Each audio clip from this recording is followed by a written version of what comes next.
भेट पाहिजे असेल तर कलियुगामध्ये कीर्तन म्हणजे नाम संकीर्तन. कीर्तनामध्ये कीर्तनामध्ये वेगवेगळे अंग आहे. कीर्तन म्हणजे एक खिचडी काला आहे.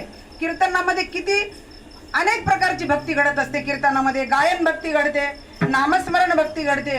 आता नुसतं बोलणं, गादीवर उभं राहून बोलणं म्हणजे काही कीर्तन पूर्ण होत नाही, हे व्याख्या नाही होऊ शकता असं बोलणं. पण जेव्हा तुम्ही अभंग म्हणता, प्रमाण म्हणता, हे कीर्तन आहे.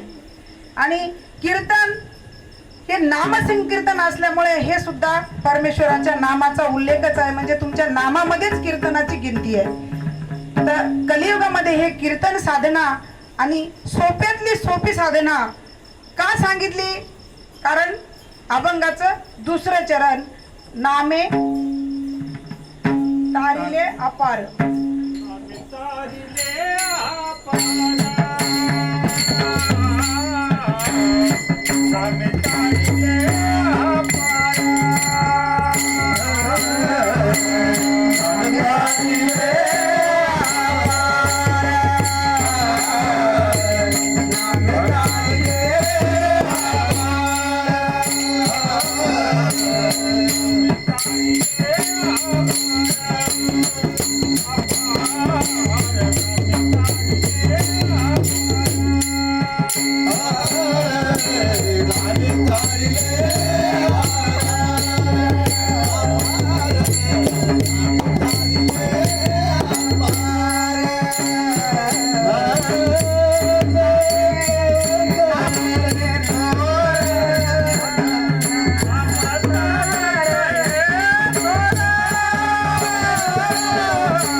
हे नाम कसं आहे?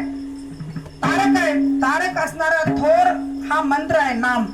आणि त्यामुळे अनेक जण तरुण गेलेले आहेत.